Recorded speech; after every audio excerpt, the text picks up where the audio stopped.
Bonjour à tous et à toutes et bienvenue dans cet épisode de l'Entracte Ciné. On est super content de vous retrouver aujourd'hui. Je suis accompagné comme d'habitude de Hugo. Bonjour tout le monde. D'Oscar. Coucou tout le monde. Et de Melchior. Bonjour les amis. Aujourd'hui, on parle du dernier film de Francis Ford Coppola. Le dernier puisque c'est son dernier et puisque c'est aussi le dernier de sa carrière. On parle de Megalopolis. C'est parti. On vient de me dire à l'oreillette que c'est probablement pas son dernier film, donc c'est n'importe quoi cette intro, mais c'est pas grave. On va quand même beaucoup parler de Francis Ford Coppola dans cet épisode puisque il revient depuis, ça fait longtemps qu'on l'a pas vu, c'était en 2011 son dernier film. Moi j'ai une question pour vous directement. Est-ce que vous pensez qu'à ce stade de sa carrière, il peut encore innover, encore nous surprendre? Est-ce qu'on devrait quand même pas commencer par dire que Hugo et Oscar, vous avez déjà vu le film? On a déjà vu le film. C'est un peu ça le truc, c'est que On du coup, était à Cannes. est-ce qu'on a été surpris? Peut-être. On le dira On pas. le dira tout de suite. pas. Parce qu'on Tout de veut suite. jouer le jeu, mais on s'est dit on est obligé quand même de faire Megalopolis, tant pis pour le concept. On fait le concept à moitié, vu qu'il y en a deux qui l'ont vu et deux autres qui l'ont pas vu. Bon, moi, ça peut clairement me surprendre. Après 10 ans, 15 ans d'absence, c'est possible qu'il revienne en force. Et surtout, Coppola, on en parlera, je pense, longuement. C'est pas mal. C'est pas mal. C'est Plutôt- pas trop mal. Plutôt ça bon va. réalisateur. C'est- On connaît quelques-uns de c'est ses correct. films. Franchement, Ouais, Francis, Donc, ouais. Quand on est Coppola, on peut toujours s'attendre à une surprise, je pense. Je pense. Bah, Oscar et moi, je pense pas. Franchement, Virgin C'est bon. Suicide, c'est un de mes films préférés. Moi, du coup, les gars, ça m'intéresse de savoir. C'est vrai que Francis Ford Coppola, donc grand réalisateur, néanmoins, moi, je trouve qu'il est peut-être un peu moins rentré dans la. Alors, je vais me faire peut-être insulter, mais C'est pas grave. dans la légende, pour moi, par rapport à d'autres réalisateurs comme Martin Scorsese qui ont des films beaucoup plus mainstream. Moi, je vais vous le dire honnêtement, j'ai vu Le Parrain et c'est tout. Et je suis l'animateur d'un podcast cinéma, donc c'est catastrophique, on peut se le dire, mais j'ai parlé avec beaucoup de mes amis qui sont pas forcément férus de cinéma, etc. Et c'est vrai que beaucoup de gens n'ont pas vu tous les films de Francis Ford Coppola, ce qui n'est moins vrai, par exemple, pour un Scorsese, un Tarantino, ou je sais pas encore. Tarantino, Mais- je suis d'accord avec toi. Scorsese, au final, je te jure que c'est un peu la même chose. Parce qu'il a fait énormément de films, Scorsese. En fait, Bref. tout le monde a vu Loup de Wall Street. Ouais, voilà. Et C'est à donc peu tout le monde près se ça. dit, Ouais. j'ai vu tout Ouais. Scorsese. Voilà, alors Non, que... mais là où Victor a Non. raison, c'est que nous-mêmes, on n'a pas vu non plus. Il en a fait quoi, 25 Coppola? On en a vu genre 5 ou 6 On n'en a pas vu beaucoup. Ouais. On est Du tout. beaucoup plus Scorsese que Coppola dans ce podcast. Je ne veux pas Ces comparaison. frissons de gêne. Il a un côté moins mainstream parce que c'est vrai que ses histoires c'est moins en même temps je dis ça mais c'est son C'est film le plus hyper connu. mainstream. Hyper mainstream. ouais. Oui C'est et tellement... non. Ouais. Oui et non. Moi, je suis Gros- d'accord avec Melchior, c'est pas si mainstream que Oui, ça. oui, hein. Apocalypse Now, Mais Le Apocalypse Parrain, Now, bon, 1, 2, quand il est même sorti 3. c'était l'horreur. Enfin quand il a eu sa projection à Cannes, personne n'a aimé, tout le monde a dit que c'était un film Pareil pourri. pour Fight Club, ça a été la même chose. Et au final, c'est un film le cul, tout le monde l'a vu. C'est le mieux, c'est le plus noté de Letterboxd, tout comme Le Parrain et tout. C'est ce que disait Francis Ford Coppola en interview. Il disait sur le moment, on n'aime pas et ça devient. Non, mais culte là où après. Victor a raison sur un point, c'est que en vrai, Coppola, à part Le Parrain et Apocalypse Now, on ne parle de rien, alors qu'il a fait 25 films, alors que Scorsese ou Spielberg ou plein de réalisateurs plus mainstream, on a vu plus de leurs films. C'est juste ça. Tout à fait. Et du coup, ma question est la suivante. Où est-ce que vous le situez, vous, dans votre, on va dire, top, mais pas vraiment votre top? Est-ce qu'il rentre dans votre top 5 des réalisateurs préférés, par exemple, Oscar? Mais bizarrement, je pense que pour aucun de nous trois, Coppola rentre dans notre top. Ne parle pas pour nous. Ouais, Pourquoi ne c'est parle- c'est pas pour- Non, mais je parle pour vous puisque je vous connais. Mais dans tous les cas, non, pour parler de moi, Coppola, c'est un mec où on va longuement parler du Parrain, on va longuement parler sûrement d'Apocalypse Now, mais en tout cas du Parrain. Mais c'est pas un mec qui a fait des films qui m'ont marqué à vie à part les deux Parrains, sincèrement. Et c'est pas non plus des films, même si pour moi le Parrain 2 est au sommet du cinéma. Pourquoi tu me regardes avec ses yeux? Non, je suis intéressé. C'est pas quelqu'un qui m'a touché non plus. Par exemple, j'ai vu The Conversation, c'est vraiment un très bon film, mais ça m'a pas marqué comme des films de Sergio Leone, Scorsese, même Jacques Demy, pour citer mes réalisateurs préférés. Mais ensuite, bon, bien sûr, Coppola reste au sommet des réalisateurs et nos réalisateurs préférés le diront aussi. Donc, Hugo. voilà. Je rejoins un peu Oscar, mais pour le compléter, en vrai, Coppola, tu peux pas dire qu'il fait pas partie des grands, donc bon, passons ce point-là. Maintenant, moi, je trouve que Coppola, en fait, il a pour moi 2-3 films, voire 4, ce qui est déjà énorme, c'est pour ça qu'on le met dans les grands, qui sont des chefs-d'œuvre, qui sont dans les meilleurs films de tous les temps. Mais par contre, il y a un truc qui est réel, et j'ai pas vu toute la filmographie de Coppola, vous l'avez pas vu non plus, mais on est obligé de dire, par rapport à un Scorsese ou un Tarantino, ou je peux t'en citer d'autres, il a quand même fait beaucoup plus de films moyens, voire parfois mauvais. Après, on les connaît pas. Hein, donc, On les connaît pas, non, mais même, tu vois, j'ai pu voir, même que. Alors, c'est pas bien de parler en notes, mais même quand tu vois l'avis vraiment de cinéphiles qui te disent celui-là, il est objectivement moins bon, je pense qu'on peut aussi leur faire confiance sur ceux qu'on n'a pas vus. Mais c'est au-delà de ça, c'est qu'en fait, Coppola, c'est pour ça qu'il est dans les grands, c'est qu'il n'a pas fait beaucoup de grands films dans sa vie, mais ceux qu'il a fait, deux Palmes d'Or, voilà, c'est bon, terminé, au revoir, merci, au revoir. Même si en plus, lui, il a dit il y a pas longtemps qu'il détestait les prix, il trouvait que c'était ridicule. Mais ouais, bon, il est quand même à la Cannes, hein, donc tu le situes. ouais, mais t'es obligé. Pour compléter un peu ce qui est dit, c'est vrai que si on parle juste de goût très subjectif et personnel, moi, je suis fan, et pas que du 1 et du 2, mais des 3 par 1. J'ai adoré Apocalypse Now, mais c'est un peu tout. Et c'est vrai que c'est déjà énorme, mais c'est vrai que j'ai des réalisateurs que je préfère, Jacques Demy, enfin, c'est 1000 quoi. Mais en fait, il faut vraiment parler de Coppola parce que c'est vraiment un des pères fondateurs du cinéma. C'est comme dire que Hitchcock ne fait pas partie des grands. Hitchcock, peut-être que tu as vu 3 de ses films et que tu aimes bien, mais c'est vraiment un type, déjà, toutes les années 70, c'est lui. Le nouvel Hollywood, c'est lui qui a créé un mouvement et une vague énorme. Lucas, Spielberg, tout ça, Scorsese n'existe pas sans Coppola, pour moi. Et donc, en fait, il fait partie des grands juste dans l'histoire du cinéma. Après, si on parle que de goût, alors oui, à part ces 4 films qu'on vient de citer, moi, The Conversation, je l'ai rattrapé là, il n'y a pas longtemps. J'ai trouvé que c'était un bon film, point. La Palme d'Or, j'ai du mal à la comprendre, voilà. Coppola, il a pas cru à George Lucas pour Star Wars quand même. Ouais. En fait, donc il y a ce truc aussi de. Ouais. Je suis pas d'accord avec toi, moi je te trouve super dur. Lucas, la boîte de production qu'il a montée avec George Lucas, c'est fin des années 60 et ça veut quand même dire qu'il croit en lui. Ouais, bien sûr, mais Star Wars au final, ça n'a pas été du tout grâce à Coppola et au final. Moi, je trouve pas en vrai. Surtout que tu m'avais prêté cette BD qui est incroyable. La guerre des. Ouais, je sais plus le nom. Les guerres de Lucas. Les guerres de Lucas. Et ça, en fait, c'est une BD qui retrace l'histoire de la création de Star Wars, c'est hyper intéressant. Et en vrai, George Lucas, c'est justement le seul qui a cru, c'est Spielberg, on va pas refaire l'histoire, mais en vrai, Coppola, ouais, c'est pas grâce à lui, je trouve, les Star Wars. Mais par contre, là où je te rejoins, c'est vrai que dans les années 60-70, mais il est trop influent. On parle de Scorsese, etc. Là où Coppola, il a un truc par rapport à eux, c'est que Apocalypse Now, peut-être plus grand film de guerre de tous les temps, enfin un des grands. Full Metal Jacket. Bon, ok. Meilleur film de gangster, peut-être Le Parrain. Voyage au bout de l'enfer. Le meilleur film de guerre. Ok. Il a fait une comédie musicale avec Fred Astaire. Il a fait Dracula, qui est presque un film d'horreur. Il a fait The Conversation, qui est un thriller. Donc aussi, il touche à tous les thèmes. Et ça, pour moi, ça a toujours été un critère d'un des grands réalisateurs. C'est que ouais, vas-y. Tu fais plein de trucs différents. Il commençait par des films érotiques, je crois aussi. Comédie, il l'a pas vraiment fait, en vrai. Ça a été vraiment le truc qu'il a pas trop fait. Mais je suis d'accord avec toi, il a touché un peu à tout. Et juste pour finir ce qu'on disait sur George Lucas, la boîte de production qu'il a créée, qui s'appelle Zoetrope, la raison pourquoi elle a coulé, c'est parce qu'il a financé le premier projet de Lucas qui s'appelle THX 1138. Et la raison qui a fait que sa carrière a commencé à être compliquée financièrement parlant, c'est ça.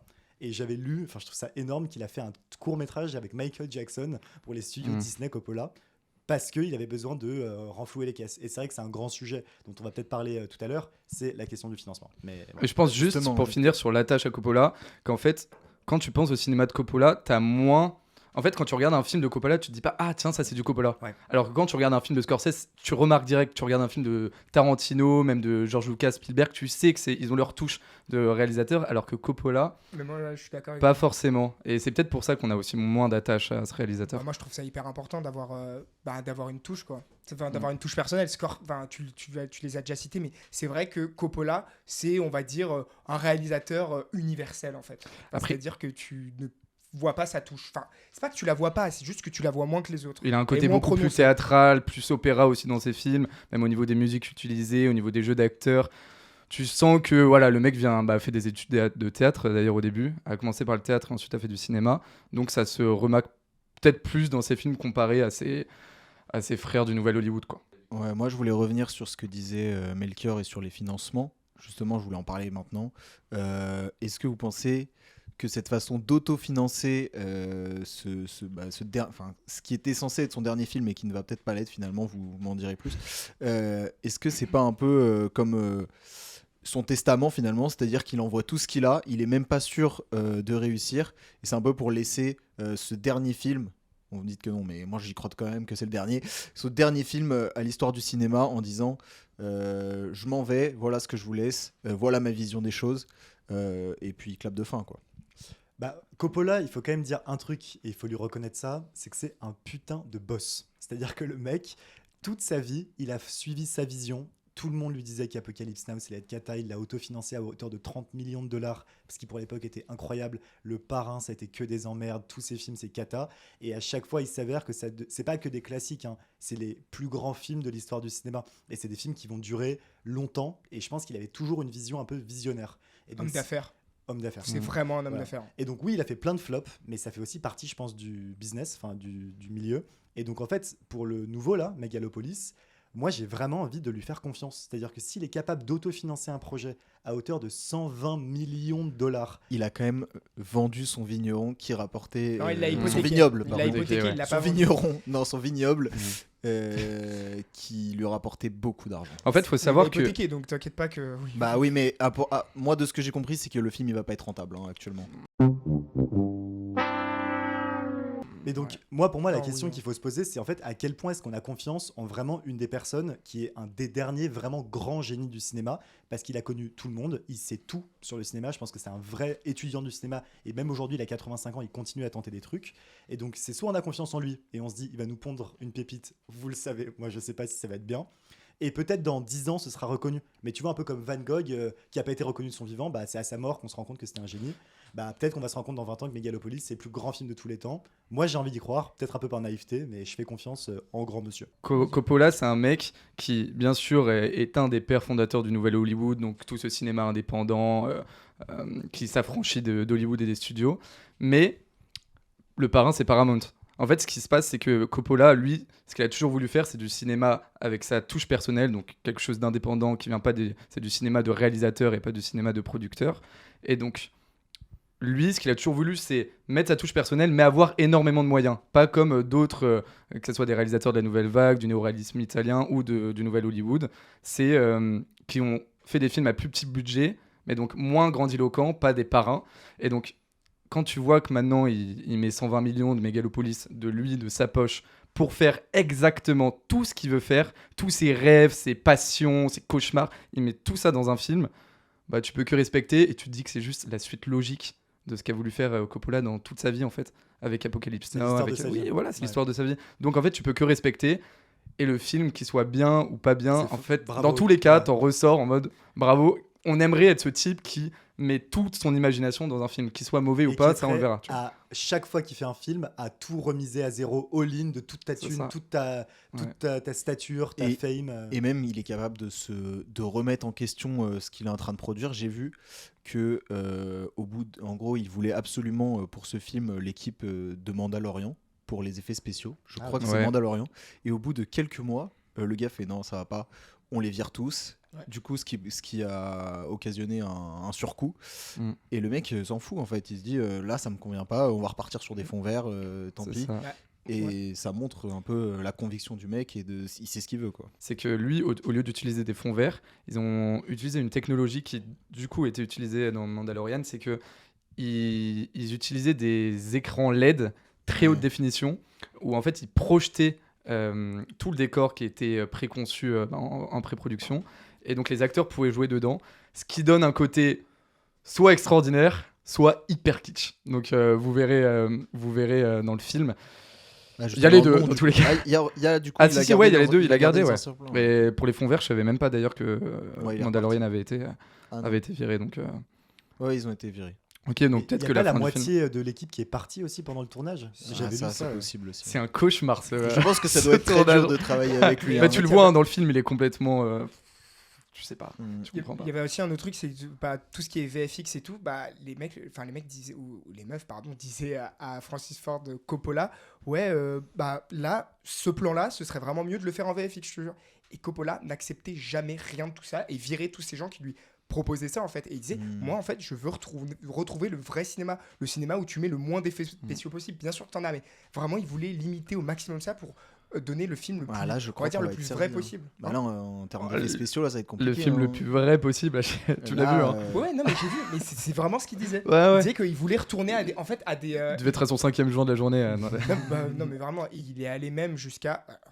Faut savoir que c'est son propre patron. C'est ouf. Il arrive sur le tournage. Le mec se pose. Le mec se pose. Un quand même joint à la main, Non, mais le mec se pose. Ouais, voilà. quelques agressions au cul. Le mec se pose Après. sur sa chaise et se dit tout ça, c'est à moi. Tout ça, c'est moi. Et Adam Driver le disait lui-même. Il a dit c'est hallucinant. Je n'ai jamais vu ça de ma vie et peut-être que je le reverrai jamais.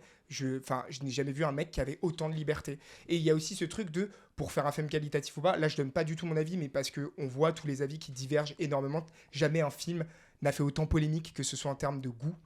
Tu ne sais pas quoi en penser de ce film, tu vois les notes, il y a du C'est génie ouf, les comme notes. du médiocre. C'est fou, ça n'est jamais arrivé sûrement, c'est pour ça que c'est trop intéressant. Mais donc du coup, ce qu'on disait sur le tournage, qui est que, comme tu le disais Hugo, il a une liberté énorme parce que c'est son budget, c'est son propre patron, ça fait 30 ans qu'il a écrit le script. J'ai lu que le script a été réécrit plus de 300 fois, je pense que ça doit être juste un cauchemar, mais il va au bout de son idée, il a une confiance en lui qui est éternelle, et en fait Coppola, je trouve que par rapport aux autres du nouvel Hollywood, c'est une vraie rockstar. C'est-à-dire que vraiment, le mec il tente des trucs, il crée du nouveau cinéma.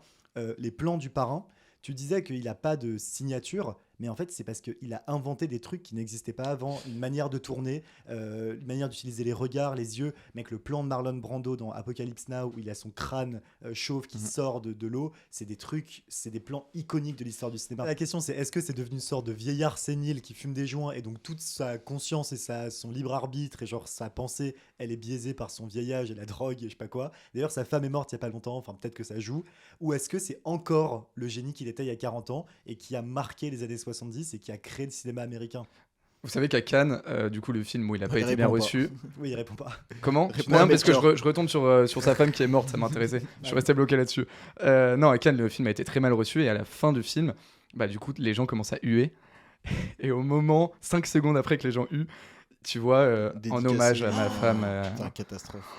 Et là, je peux te dire que les gens se sont sentis mal. l'hommage Et donc tout le monde posthume, commence à applaudir. Cata. Mais, Ouais. mais c'est ça qui est ouf, c'est que en mode est-ce que c'est le vieillard sénile, tu disais ça, en fait lui dans toutes ses interviews et du coup c'est un peu le but du film, il le dit, je spoil personne en disant ça, c'est c'est de l'espoir qu'il veut apporter. Lui il a de l'espoir pour le futur, il a de l'espoir. Je l'adore. Il dit Je l'adore. moi vraiment j'ai vraiment de l'espoir Sincèrement. pour tout et ma plus grande réussite ce n'est absolument pas Les Parrains, ce n'est absolument pas Apocalypse Now, c'est mes enfants qui sont devenus. Faut rappeler que Roman Coppola, c'est ça, Ouais. il est c'est un très bon scénariste Il aujourd'hui a un qui travaille fils avec qui est décédé aussi. Ouais, voilà, c'est ça. Et qui travaille. Je finissais ça, sur je- Roman Coppola, qui du coup est l'un des scénaristes de Wes Anderson, enfin qui bosse tout le temps avec lui. C'est quand même très cool.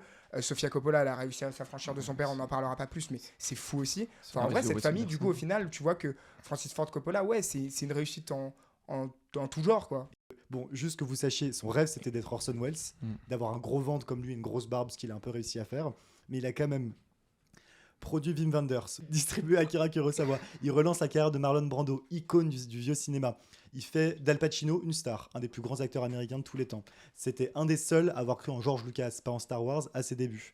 Dans les premiers rôles, il fait découvrir John Cazale avec The Conversation. Il fait découvrir Harrison Ford dans The Conversation. Il fait découvrir Tom Cruise dans Outsiders, Jim Carrey dans Peggy Sue, Monica Bellucci dans Peggy Sue. Rien que ça, tu te dis, on vient de citer, et encore une fois, j'ai pas encore cité Nicolas Cage, etc., mais il y a tout le monde. Il a connu tout le monde, il connaît tout le monde, et je trouve ça ouf de se dire que ce mec a traversé les âges du cinéma. 60 ans de carrière, c'est quand même dans le cinéma inédit. Je pense qu'il y a très peu de personnes qui ont réussi à faire aussi bien.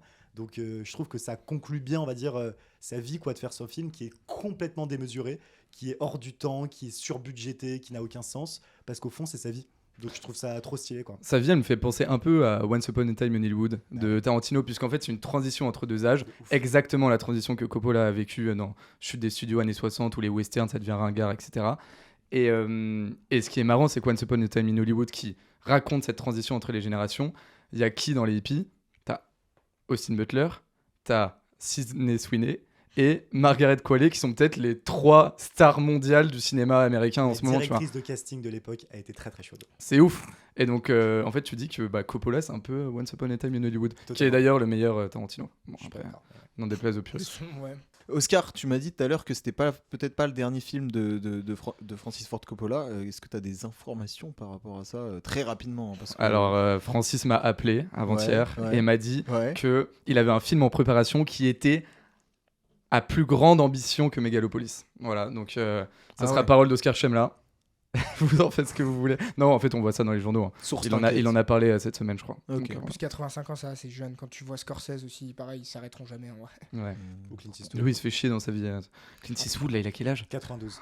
Il fait son dernier film, là. Ouais. Putain, c'est ouf. Tu Peut-être- vois avec sa grosse. Peut-être pas. Peut-être pas en vrai, hein, mais 92, Tu tires sur la corde là, Calan. un petit peu. Je vous propose qu'on se lève et qu'on aille au Pâté Allez. Parnasse. Hein. Allez. Pâté Parnasse nous attend. Ciao les amis. Bisous, les amis. À tous. Coppola, ne me Ciao. déçois pas, s'il te plaît. No, no. But there comes a time when his people no longer believe. Bon les amis, on est de retour. On a passé 2h20 dans la salle Pâté Parnasse. Première question, est-ce que vous avez kiffé hein, genre un petit tour de table. En vrai, on commence par ça. On dirait le beauf du PMU. Ah, vous avez kiffé. En plus, c'est énorme. Tu Bah, tiens le micro frère. comme un énorme beauf. Les gars, faut savoir pas le qu'il choix. est minuit et demi. Ouais, on est explosé de fatigue. Exténué, surtout après un film comme celui-là. J'ai une question plutôt à vous poser à vous. Qu'est-ce que vous pensez que j'ai pensé du film? Voir si on se connaît. Moi, je pense que tu sais pas trop quoi en penser. Ouais. Mais- Bah, c'est normal, puisqu'en fait, c'est exactement nous, le sentiment qu'on a eu en sortant du cinéma. Et je pense que t'as pas aimé. Moi, je pense que t'as pas aimé Melchior. Moi, je suis quand même un peu positif. Ok. Ouais. Ah putain, je pensais vrai que t'avais pas. Ouais. Bah, c'est hyper chelou comme film, de A à Z. Bon, on en parlera, mais moi, il y a quand même. Je sais pas. En fait, je sais pas quoi dire. Ça va être un after hyper bizarre. Vous, ça vous fait quoi de le revoir là? Ouais, c'est ça. Moi, en vrai, pour être tout à fait honnête, juste avant la séance, tu sais, on faisait que dire à Melchior et Victor, ouais, putain. Enfin, tu sais, on était là, ça, 2h30, se remater le film et tout, on l'a déjà vu. On n'était pas forcément, on déteste dire ce mot, mais hype, parce qu'on l'avait déjà vu en fait. Mais au moment où le film il a commencé, je sais pas toi, mais moi, du coup, je me suis dit, allez, je me remets dedans et je sais pas, j'ai re-eu envie de voir ce film en fait. Et du coup, après, du deuxième visionnage, il y a vraiment, je pense, ce film il dure quoi 2h20. Il y a vraiment en tout, je peux pas calculer exactement, 1 heure que je trouve vraiment fantastique. Vraiment 1 heure et c'est plein de scènes différentes, mais des trucs vraiment que j'ai adoré, j'ai passé des super moments. Et d'autres où, en fait, moi, honnêtement, maintenant, en ayant vu une deuxième fois, en ayant une deuxième lecture, j'ai pas trop aimé. Voilà, si je suis honnête, j'ai pas trop aimé. Je trouve qu'il y a en fait, il y a un truc, c'est que dès que ça part sur des longs dialogues, je trouve ça horrible. Enfin, vraiment, je trouve ça horrible. Et t'as un parti pris, c'est de faire jouer les acteurs comme de manière théâtrale. Donc parfois, t'as l'impression que c'est trop bizarre. Et en fait, tous les moments où il n'y a pas beaucoup de dialogue, je trouve que c'est vraiment formidable. Et malheureusement, ça parle beaucoup. Donc parfois, Denis Villeneuve, récemment, avait dit dans une interview, j'aimerais faire un film Sans dialogue. sans dialogue. Là, j'aurais vraiment aimé que Coppola fasse pas de dialogue sans ou très peu. ça aurait été compliqué quand même. Non, mais je Ouais. sais, mais c'est une blague. Mais c'est vraiment pour dire que. Ouais, franchement, je trouve que dans l'ensemble. Enfin, il y a trop de. En fait, juste, je vous donne l'exemple du début. Le début, en fait, genre, je le trouve formidable. Genre, là, quand il dit time stop et tu vois un peu déjà le délire, tu vois vraiment cette voix off qui te parle un peu, enfin, qui te remémore tous les passages historiques. Enfin, pas tous, mais en partie. Et juste après ce moment-là que je trouve vraiment excellent, genre, l'intro, je la trouve trop forte. Après, on part sur une boîte de nuit atroce où c'est filmé de manière lambda. T'as l'impression d'avoir vu ça 10 fois. Et du coup, c'est un peu bizarre du coup de suivre tout le film, tout ce film-là, parce que c'est vraiment ça. Megalopolis, c'est ça. Tu passes d'une scène formidable à une scène qui va te paraître loufoque, quoi. Enfin, très bizarre. Et du coup, moi, je pense que j'ai pas trop aimé. Enfin, je trouve que c'est un kiff de Coppola. Et moi, deuxième lecture, elle est pas très bonne. Oscar. C'est énorme, puisque en sortant du cinéma, du coup, avec Hugo la première fois, on était plutôt agréablement surpris, sachant que toutes les critiques étaient très mauvaises. À Cannes, tout le À monde Cannes, a c'était cata. défoncé le Ouais, à film. Cannes, vraiment. Ça huait, c'était... Voilà. Nous, on était plutôt contents. En tout cas, on était heureux de voir une proposition qui était originale, qui sortait du lot. Et enfin, tu vois ça qu'une fois, quoi. Tu vois pas ça autre part. Enfin, pas qu'une fois, mais tu vois pas ça autre part C'est là où au cinéma. Ouais. Et donc, le deuxième visionnage, finalement, est hyper intéressant. Pourquoi ? Parce que là où la première fois que tu te le prends, il y a un trop plein d'informations, un trop plein de personnages, un trop plein de dialogues. Le scénario, il va dans tous les sens. Il y a 45 000 histoires. Il veut parler de tout et de rien en même temps. Et en fait, tu peux t'arrêter. Maintenant que tu as le décor, t'as les faits, t'as le contexte, t'as la base de toute l'histoire, tu peux sortir en fait de toute cette incompréhension et elle est vraiment dans le détail. Et tu sens finalement qu'il veut parler de plein de choses, mais pas subtilement du tout. Que c'est assez... bon, c'est un vieux de 85 ans qui a envie de rester jeune. Moi, je trouve ça mignon. Et surtout, je me suis rendu compte, parce qu'on disait dans le Before qu'en fait, Coppola, on ne pouvait pas trop décrire son cinéma. C'est vrai que là, en regardant le film, je me suis dit que Coppola, il a vraiment un énorme rapport au temps. Que ça soit avec le peu de films que j'ai vus, mais que ça soit la trilogie du Parrain, bon, bah, voilà, c'est vraiment l'épopée, c'est l'histoire d'une épopée familiale. On a aussi le fait qu'il adore superposer plein d'images. Il y a une surimpression à chaque fois. Dans Apocalypse Now, on peut voir ça. Alors là, dans Megalopolis, tu le vois partout. Il y a vraiment que ça. Pareil, au niveau du jeu d'acteur, je pense que quand il a dû voir comment il s'appelle, l'acteur principal, Adam Driver. Ouais, il est minuit et demi. Quand il a dû voir Adam Driver, il s'est dit ça va être mon Cicéron new-yorkais moderne, quoi. Comme quand il voit Al Pacino pour la première fois et que le producteur Robert Evans il dit non, lui il est trop petit pour jouer Michael Corleone. Il a fait non, moi quand je vois Al Pacino, je vois la carte de la Sicile, quoi. C'est ça qu'il dit. Et je pense qu'il a des espèces d'hallucinations comme ça quand il voit ses persos. Pareil, le côté théâtral, je le trouve assez fou. Sincèrement, le théâtre, c'est toujours bosser sur les contrastes, toujours avoir une espèce de... Là, on a la romantique avec le New York moderne. Tu peux pas faire plus théâtral. Le problème, moi, que j'ai dans cette situation, c'est qu'en fait, comme tous les décors sont assez grandioses, le fait que le jeu soit aussi surinterprété, bah, en fait, il y a un trop-plein. Ce qui fait que l'information et surtout l'émotion, elle nous parvient pas. Et en fait, on n'est pas attaché aux personnages, à aucun des personnages. C'est ça le gros souci. Oui, et ils sont tous... Moi, je suis pas du tout d'accord. Les personnages, je trouve que c'est la catastrophe de ce film. Je suis pas Et du ce tout d'accord. qui aurait été bien, ça serait que justement ces personnages jouent beaucoup plus de manière réaliste, de manière naturaliste, autour de tout ce trop-plein et tout cet imaginaire qui est assez fou et justement théâtral. Comme si, dans un sens inverse, je pense par exemple au film Noce Rebelle que j'ai revu avec DiCaprio et Kate Winslet, où bah, c'est une petite maison dans une banlieue, américaine, rien de plus normal, mais eux, ça gueule, c'est vraiment du jeu de théâtre, quoi, et ça explose. Et là, tu ressens quelque chose, puisque autour, tous les décors sont vraiment très naturalistes. Là, il y a un trop-plein du jeu d'acteurs et des décors, ce qui fait que l'émotion ne parvient pas. Mais contrairement à Hugo, franchement, j'ai été content de ce deuxième visionnage, puisque, encore une fois, je me dis... c'est fou que tout ça sorte de sa tête. C'est fou de penser à tous ces plans, à tous ces... Même... il y a un énorme côté shakespearien, quoi. Enfin, To be or not to be. bah, c'est ça, ou même l'histoire amoureuse, c'est Roméo et Juliette, en fait. C'est la même chose. Moi, sincèrement, j'ai été plutôt très agréablement surpris du fait d'aimer vraiment ce film, contrairement à la première fois où je savais vraiment pas du tout quoi en penser. Mais en fait, moi, juste, vous m'avez donné la parole tout de suite, et c'est vrai que j'étais encore dans mes pensées, mais juste en vous entendant parler, moi, je trouve que, en vue de ce qu'on a dit au Before, en fait, c'est un film qui représente hyper bien Coppola. C'est-à-dire que, comme tu dis, Hugo, moi, je trouve qu'il y a des scènes, mais sincèrement, merveilleuses. De l'ordre de grand cinéma, de grandes scènes, de grandes répliques, de grands décors, de tout ce qu'on veut, et des trucs qui sont totalement cata, où on comprend rien, le spectateur est pas du tout pris par la main, on lui balance de l'absurde mais sans que ce soit du tout légitimé. Et en fait, la carrière de Coppola, si on y réfléchit un petit peu, bah il y a un peu de ça, c'est-à-dire qu'il y a plein de hauts, plein de bas, il y a des trucs qui réussissent, il y a des trucs qui réussissent pas. Lui il se prend un peu comme grand dieu créateur, bah, c'est le César de Adam Driver. Il y a tout un truc entre le rapport au temps, bah, c'est lui qui a envie que le temps s'arrête à 85 ans. C'est un truc sur la famille, sur la bonté, enfin le discours de fin, moi d'Adam Driver pour le coup m'a plu, l'espèce de grand monologue de fin, je trouve qu'il était bien écrit. Et en fait c'est vraiment genre son patrimoine, son héritage en fait, c'est garder espoir, à nouveau essayer de promulguer les belles valeurs de la vie, la bonté, l'amour, et au fond pour moi c'était un peu comme Scorsese à la fin de Killers of the Flower Moon, Coppola qui nous parlait à travers son créateur Dieu Adam Driver dans sa ville imaginée de garder espoir, continuer quoi. Faut savoir que je pense que quand t'aimes bien les dialogues, souvent c'est des citations reprises. Aussi. Donc je pense que la fin, il y a moyen que ça soit une citation reprise et que ça soit pas écrit. Ah non, je pense pas.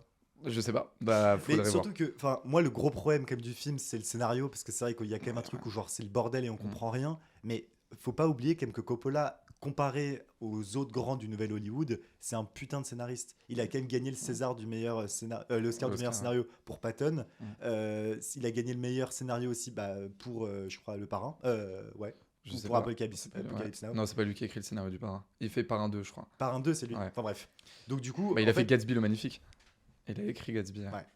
Ouais. Et donc moi j'ai aussi un peu confiance, tu vois, en ces types qui savent écrire, mais juste c'est vrai que là, soit c'est trop avancé, soit c'est trop du génie, soit je le comprends pas, mais il y a quand même un truc qui va pas, quoi. Après, un scénario super bien ficelé, ça donnerait pas le même type de film. Donc, est-ce qu'il a envie de faire ça Ouais. aussi? Je sais pas. Mais ce film, en fait, Megalopolis, c'est quand même le pire ennemi de son propre discours, en fait. C'est quoi le discours de Megalopolis? C'est au final, unissons-nous. Ce qui a fait la terreur un peu de nos civilisations, c'est quelques personnes prenant le pouvoir. Et là, Coppola, en fait, il a pris le pouvoir, prend le pouvoir. en mettant ses 120 millions, en se disant, je m'en branle de la vie des autres et je vais faire mon film.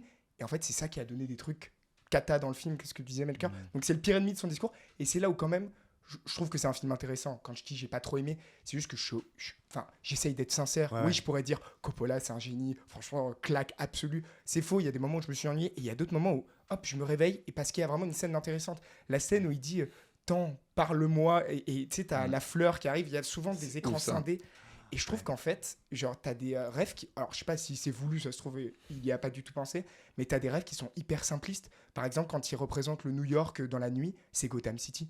Et C'est même vraiment quand Gotham. t'as l'espèce de truc russe qui tombe, c'est le 11 septembre. Oui, voilà, justement, c'est ça, c'est hyper politique. C'est hyper politique. C'est la mort des États-Unis pour Francis Ford Coppola, c'était le 11 septembre. Et surtout qu'il y a tout ce truc où j'ai l'impression qu'il raconte toute l'histoire de l'histoire selon lui, parce qu'il raconte les États-Unis et la guerre froide, donc tu sens qu'il a vraiment vécu ça. Il raconte le nazisme quand même à pas mal de moments. Il y a des refs à Hitler, les croix gammées dans les arbres et tout.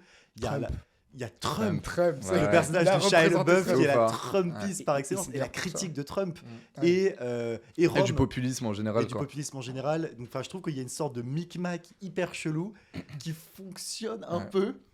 Et tu sais pas trop comment, mais pas non plus totalement. Donc ça fait que, je sais pas, c'est hyper dur de savoir quoi en penser réellement. Je suis un peu comme vous, c'est-à-dire que j'ai trouvé que des scènes étaient exceptionnelles et des trucs chiants à mourir en vrai. Genre il y a vraiment pas mal de temps où j'étais en mode putain là je me fais chier.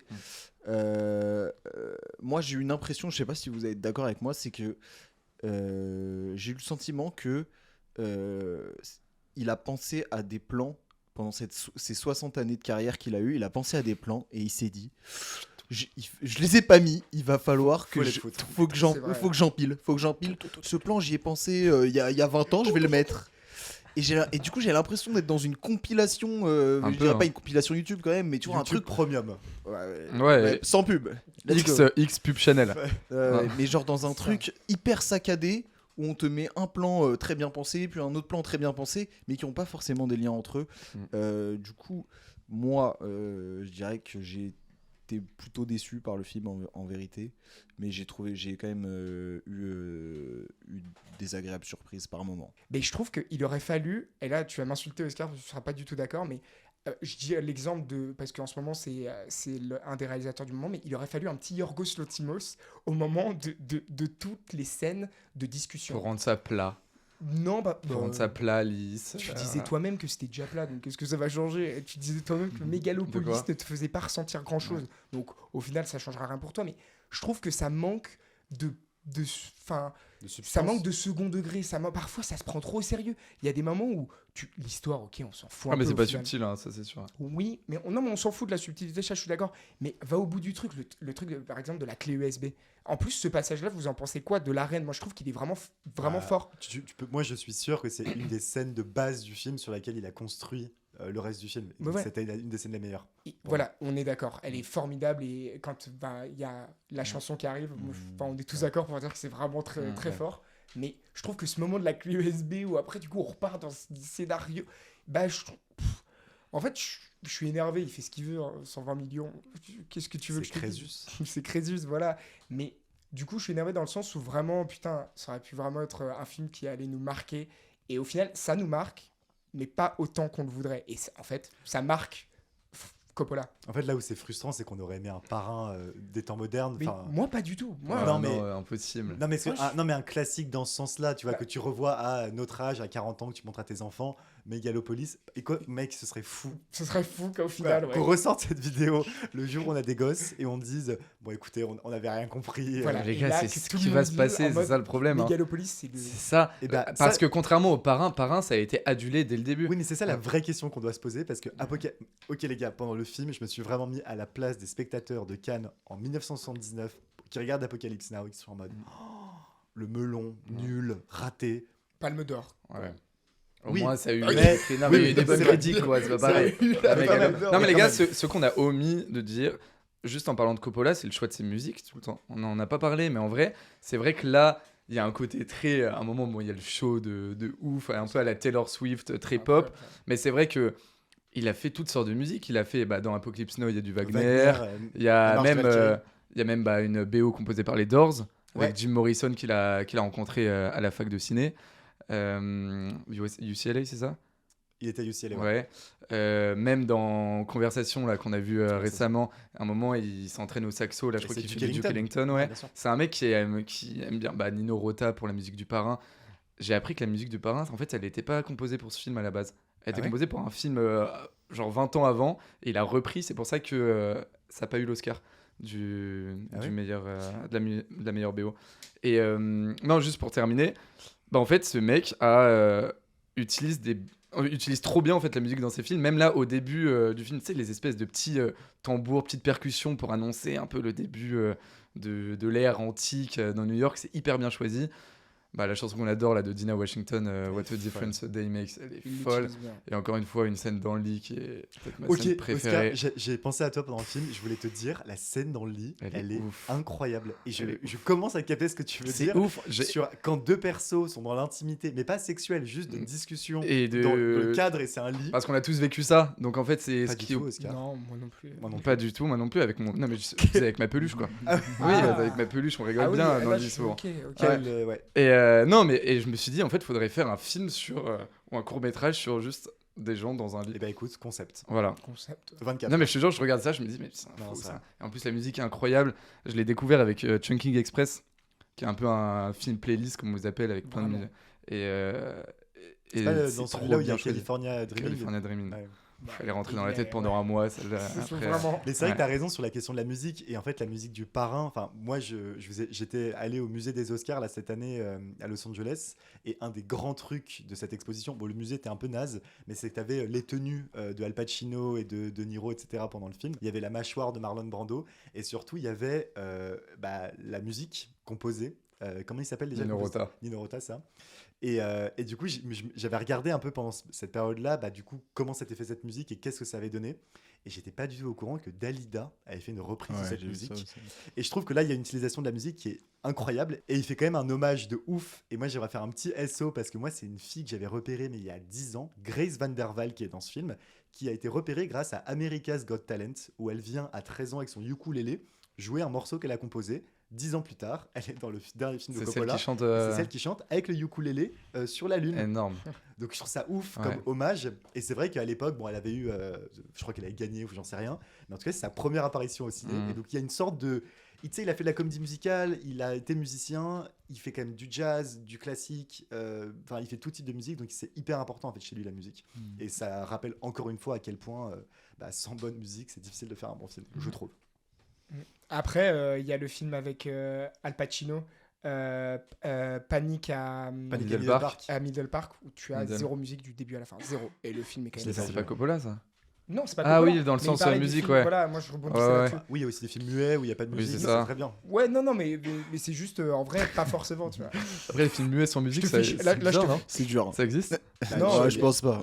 Il y a de la musique, en vrai. Oui, Ouais, il y a il y a des films des- muets sans musique aussi. Bref, c'était vraiment pour te faire chier. Panic, enfin, C'est vrai qu'il n'y a pas de musique. il y a On l'avait aucune vu musique. ensemble, celui-là, On l'avait non? vu ensemble, Ouais. du début à la fin, tu n'as aucune Mais même musique. pas des petites percussions, Et c'est rien. un très bon film, d'ailleurs. Ok. Mais qu'est-ce que je veux dire? Moi, j'aurais vraiment aimé faire l'expérience avec ce film surtout que Coppola ne mette pas son nom de réalisateur, que ce soit qu'il mette un nom lambda dans le premier film d'un mec ou quoi, et qu'on voit les réactions. Genre la Romain Gary un peu. Et ouais, un petit peu. Et genre en mode, C'est sur spoil, en vrai, c'est impossible. je pense honnêtement que même nous on dit oh, c'est Ouais. quoi ce film? Pas ouf en vrai. Ah ouais, non, je sais pas. Ah, Non, tu non, te non, je mens sais à pas. toi-même. Ah, toi si. aussi. Non, je et, sais pas. et moi, je suis honnête. Je pense que ça, ouais, mon avis serait différent. C'est sûr que Genre, ça tu biaise. détesterais? Non, moi je pense pas. Je Je pense pense pas, qu'on mais- releverait plutôt Juste, on la serait pas barre. allé le voir. Parce que Ah, justement, ouais. c'est pas, En fait, c'est pas Coppola. C'est là que c'est intéressant cette Je pense pas. expérience-là. C'est qu'en mode, soit, bah donc du coup, on se dit que c'est pas Mm. Coppola et du coup, on le juge comme un film lambda, on se dit, bah c'est nul. Soit, justement, il n'y a pas le nom Coppola et on donne pas de pression au film et on se dit, allez, on va voyager avec Megalopolis et on va voir et on est agréablement surpris. Donc il y a vraiment Moi, ce je truc. pense que c'est plutôt la deuxième option. Mais tu vois, c'est un peu Eh ben comme, non, moi, je suis Moi, pas je d'accord pense avec pas toi. du tout. comme hein. l'anomalie genre de Everything Everywhere All at Once, qui Ouais. est un film ultra chelou, hyper Ouais. novateur, etc. Et en plus, moi, j'avoue que je suis un des seuls à Vous pas avoir l'avez trop vu aimé ce. Ouais, j'ai Ah, pas j'ai pas adoré vu. ce Tu film. t'étais endormi devant, faut que tu le revois. Oui, quand T'as tu bien t'endors aimé, devant un film, c'est quand même Moi pas j'avais bon bien signe. aimé, ouais, ouais. je trouve ça Et très cool. C'est un peut-être bon que, moment, quoi, enfin. peut-être que tu vois, si ça avait été Spielberg qui avait fait ce film, on aurait dit en mode ouais, c'est chelou, c'est pas bien. Et Ouais. parce qu'il y avait de la pression liée à son nom de réalisateur. Donc peut-être que c'est l'envers de. Mais ça m'aurait le revers de la intéressé. médaille. Pour Megalopolis, Peut-être, je j'en sais pense rien. que les gens auraient encore, il y aura, les gens auraient encore Peut-être. moins aimé. Parce Ouais, que je suis d'accord avec toi. Les gars, comment vous interprétez l'arrêt du temps? À quoi ça sert dans l'histoire? Parce que- Pour moi, t'auras beau arrêter le temps, ça ne suffira pas, il faut que tu délègues. Parce que c'est pour ça que bon, la scène de fin, la dernière image, ça représente ça pour moi. C'est la relève, pour moi, tu dois transmettre, c'est le plus important. Oui, parce que le bébé, bah, au fond, c'est peut-être ses enfants ou genre les enfants de ses enfants qui vont Exactement. reprendre le relais. Ouais. Et au fond, on est tous une famille. Voilà. Non, mais mais Coppola, je pense qu'il se cache Ouais. pas de ce truc niais. Et ça, honnêtement, c'est le bon côté du film, je sais pas, mais c'est pas forcément dérangeant. Moi, ce truc d'arrêt du temps, à la premier visionnage, j'avais rien compris. Et là, il y a la scène où, vous savez, ils sont un peu, pas sur les échafaudages, mais sur les espèces de trucs où tu te poses Oui, je vois. tout en haut et qui voit bah, tout New York. Et qu'en fait, il essaye d'arrêter le temps. Et juste avant, il y a plein de passages où il n'arrive plus à arrêter le temps puisqu'il est complètement dans la débauche. Et il a plus d'amour, en fait. Et là, il n'y arrive pas. Et je me rends compte que quand il est avec elle et qu'ils se tiennent la main et qu'il dit ouais, vas-y, tu peux me faire arrêter le temps, ça va marcher. Et qu'il arrête le temps et que tout se fige à part eux deux et qu'ils s'embrassent ensuite, je me dis, mais en fait, c'est peut-être une métaphore du fait d'être amoureux ou en tout cas de recevoir de l'amour en retour. Et c'est peut-être ce qui se passe aussi à la fin avec le bébé. Donc, Bah, moi, c'est l'interprétation que j'ai eue en regardant c'est vrai que- pour la deuxième Parce fois que le c'est le film. moment où il est détesté par tout le monde qui perd son. Qui perd, ouais, c'est une espèce de magie, quoi. Bah, moi, je l'interprète comme ça, mais pour moi, il y a aussi cette lecture qui est qu'en fait, sa métaphore du temps, c'est un moment où tu abandonnes un peu tout, et donc en fait, tu perds ta détermination, et tu perds ton ambition et ta volonté de faire des choses, et tu la retrouves grâce à l'amour, et c'est là que tu reprends des projets ambitieux. Et Coppola, je pense qu'on n'ose même pas imaginer les échecs cuisants qu'il a dû se prendre, être avec sa femme à qui il a dédié ce film, qui lui dit relève-toi, ça va le faire, et il le fait grâce à ses proches. Et donc moi, je l'interprétais un peu plus comme ça, un truc de grâce à l'amour, tu te relèves et tu fais des choses. Et au fond, Megalopolis, c'est quand même un projet, peut-être le plus grand projet humain possible, et bah c'est ces films, quoi. Parce que c'est des Ouais. trucs hyper ambitieux. Moi d'ailleurs, j'ai trouvé que Megalopolis, le tout début et la toute fin, c'était grave réussi par C'est ouf. Vraiment. J'ai adoré. Et c'est pour ça que, bon, je suis frustré, non, je sais pas, de toute façon. Bah, il y a le tout début, la scène du Colisée et la toute fin. Exactement. Et entre, donc, bien sûr, bien sûr, entre d'autres ça, tu te fais chier. Non, Mais- après, il y a des moments hyper expérimentaux au niveau de. scènes. Tu sais, au niveau du J'adore. montage, au niveau de. Ça fait penser un peu à 2000 ans de l'Odyssée de l'espace. Que j'ai Ouais. toujours pas vu. Ouais. Ah bon, bah Faut voilà. qu'on le rattrape. Super. Je suis seul dans mon truc là. Tu l'as vu, toi? Ouais, je l'ai vu Ah. jeune et je l'ai vu à la Filmothèque. Avec Hugo, on voulait aller le voir au cinéma parce qu'on s'est dit que si on le voyait sur un ordi, on Ouais, serait- je vais le voir au Ah oui, ciné là. oui. C'était fou. Donc, bref, du coup, vous aurez pas. Non, mais en tout cas, il y a quelque chose où il joue beaucoup avec des formes qu'on n'arrive pas à distinguer, des couleurs différentes. Et On dirait c'est un la trip fin. sous champi, le truc. Ouais, c'est ça. vraiment. Bah, c'est 2001, l'Odyssée de l'espace. C'est C'est plus la un même trip chose. sous bœuf, vu ce que j'ai compris Ouais. Ouais. du tournage. Et sinon, je voulais aussi parler un peu des acteurs quand même. Et qu'est-ce que vous avez pensé de l'actrice principale? Bah, c'est la copine de Daenerys Targaryen dans Game of Thrones. C'est le Ouais. seul rôle pour lequel je la connais. Je l'ai trouvée absente dans Game of Thrones. Et là, je l'ai trouvée présente, même très bien. Il y Voilà. a des moments où elle joue pas si bien. Exactement. Voilà. Il y a un Totalement moment, elle d'accord avec fronce toi. ses sourcils puisqu'elle est un peu énervée. Je me dis, mais qu'est-ce qu'elle fout À un là? moment, Mais elle, Francis, il lui a pas dit, Ouais. joue mieux quoi. je suis totalement d'accord. Il y a quelques répliques qu'elle dit d'une manière tellement Ouais. fausse.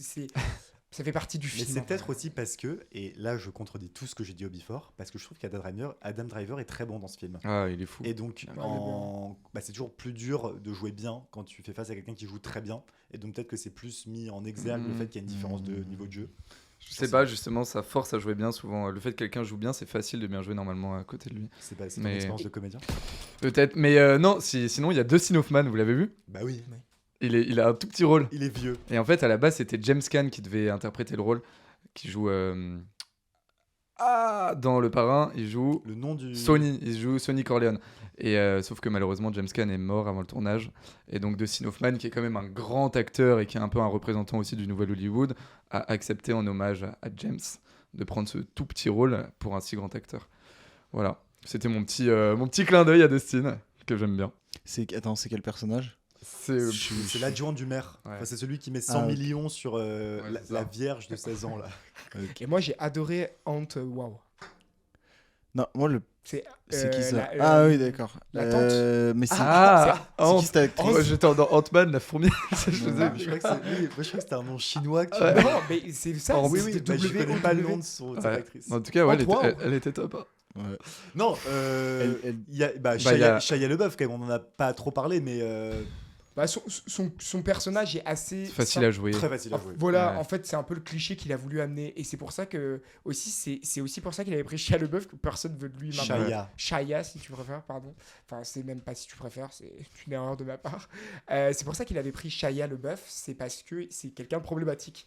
Comme le Trumpiste. Ah putain, John je- Voight. Eh ben, John justement, Voight. j'ai adoré ce personnage, moi. Crésus. John Voight, oh, il est C'est- fou. Hein. Oui, mais J'aime du coup, beaucoup, ouais. il l'a pris pour ça aussi. Et il s'en cache pas du Il tout. s'est juste foutu de sa gueule pour Oui, moi. Quand il a son petit arc là. Et puis, Ah, mais il se fout, comme ça, là. il se fout vraiment de sa gueule ouvertement. Et vu que c'est Coppola, bah, il peut rien dire. Je suis dans un des derniers des Coppola. Tu sais ce qu'il aurait pu faire, Coppola, c'est mettre Weinstein dans le film et dire bon allez, on le Allez, met, tant on le qu'à met faire. dans Alors, leur... frérot, Ils s'en foutent. oui, ça, il je est pense mal. qu'ils s'en foutent, mais le problème c'est que là tu. Bah, c'est pas possible. Oui, là tu sais vraiment quel Ouais, c'est. et non, il y a Gustavo Fring aussi, Ouais. qui est là. Il est là. Il est là, il est- Gus Fring. Il joue un peu toujours le méchant, qui est un peu réac, voilà. Il a tout le temps le même Il est rôle, là, quand même, hein. quoi, ouais, c'est C'est ça. vrai. Ouais, c'est vraiment. C'était quoi le dernier film dans lequel il a tourné Il a tourné dans la série The Boys, Ouais. la Il- saison 1. il joue le méchant, quoi. Non, et en fait, toutes les saisons. Je Non, com- il y joue pas un Non, méchant. mais Breaking Bad Ouais, et Better Breaking Call Bad, Saul, voilà. et il y a Oui, eu mais- cette série Netflix nulle qui a duré, vous savez, une saison où tous les épisodes s'appelaient C'était horrible. j'avais Yellow, commencé, ouais. Black, je sais pas quoi. C'était- Non, mais pour Tu moi, vois, il a joué dans un truc plus récent. Mais il joue tout le temps maintenant, il Ouais. joue tout le temps ce rôle. Ouais.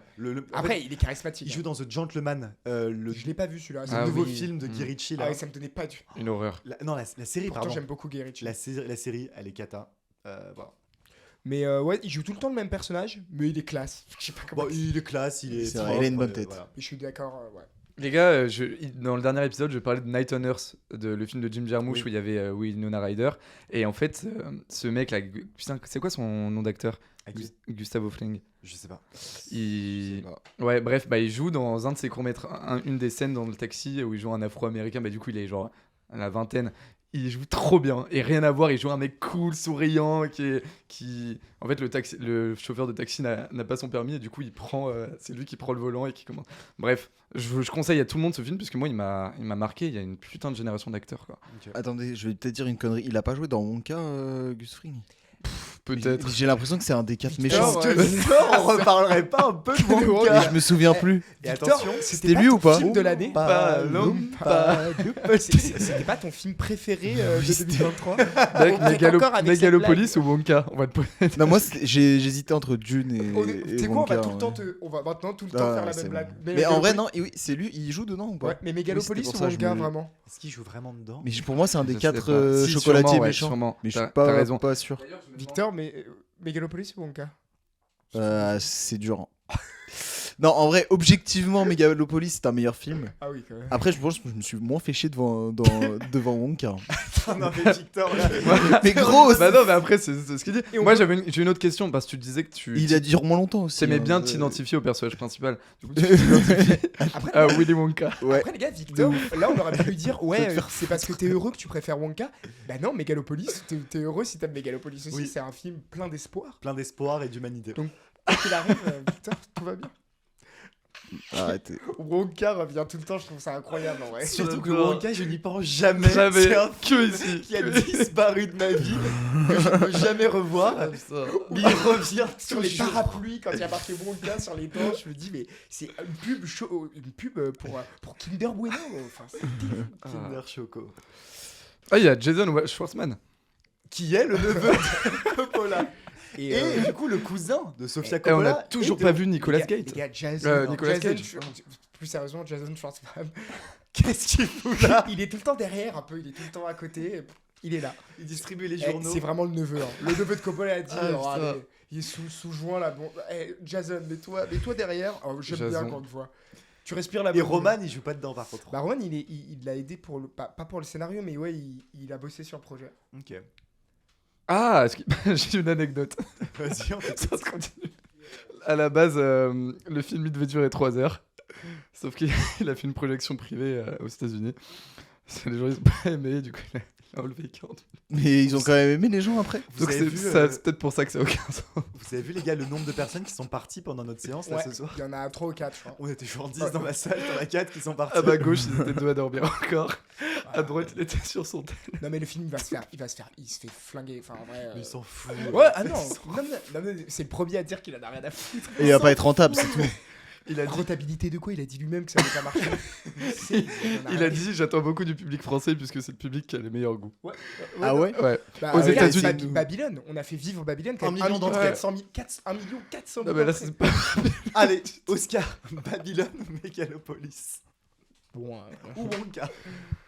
mais voilà. Barbie ou Megalopolis ou Moi, Avatar franchement, 2? Barbie, je sais que Barbie, quelqu'un c'était s'appelle, lourd, hein. C'était sympa. Hmm. Juste, oui, c'est pas un grand film, mais c'est sympa.